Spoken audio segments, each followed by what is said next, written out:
It seems like it's really evolving quite a bit. There's a lot of really cool things going on.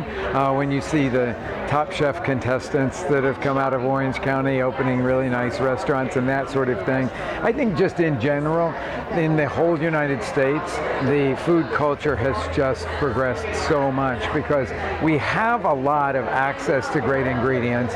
We have a lot of knowledge, partly that's come through food television and all the different channels that have cooking shows.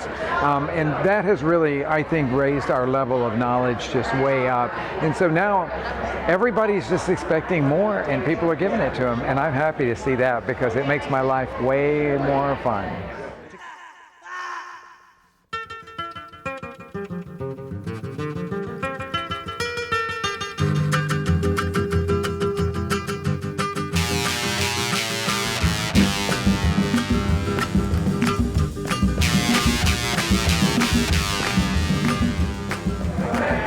Very interesting how these days the clientele that we see in our restaurant are so much more adventurous. And when we started our restaurant, Frontera Grill in Chicago, gosh, it's almost 29 years ago now, we had to be careful that we didn't take our guests too far into an adventurous experience. And now it's like the more exotic it is, the better. People used to ask the question, what's the spiciest thing on the menu, because they wanted to shy away from it. Now they ask what's the spiciest thing on the menu because that's what they want to eat. There's a lot of cuisines that are way hotter than Mexican cuisine, but Mexican-wise, it's that classic habanero salsa that they do on the tables in the Yucatan Peninsula. Just the very fact that everybody knows so much more because you've seen it, you've learned about it, and maybe you decide you want to, have the full experience by finding a restaurant that makes it, or make it in your own home sometimes. It's really amazing how many people are cooking, and they're cooking in a different way than people used to cook 3 decades ago, where it was like people really cooked every night at home, and then on the weekends they would think about going out.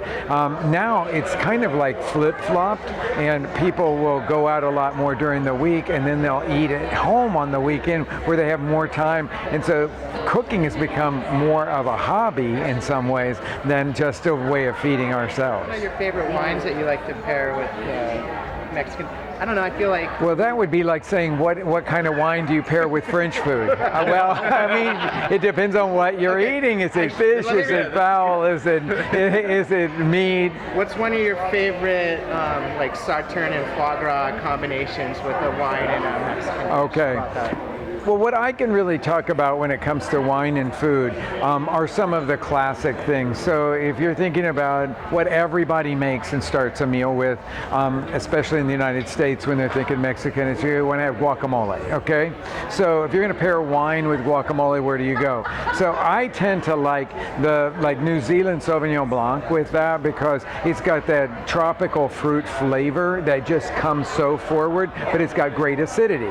So it's not a sweet wine at all. It's a completely dry wine, but it's got this fruitiness that just pairs beautifully with the fruitiness of a good avocado. So I think that kind of thing works. When you move into the things that are like really steely, like a good ceviche that's really bracingly tangy, you might want to stay in the Sauvignon Blanc world, but then you might want to move over to, well, let's say the French Sauvignon Blancs, that kind of thing where they're made in a much steelier way. Or one of my go-to things is champagne for that, because a real champagne that comes from the Champagne region of France is going to be made in a quite steely fashion, and it's a like-to-like match, and it works really good with something like ceviche. That's my goal always when I talk about food, is to make you hungry.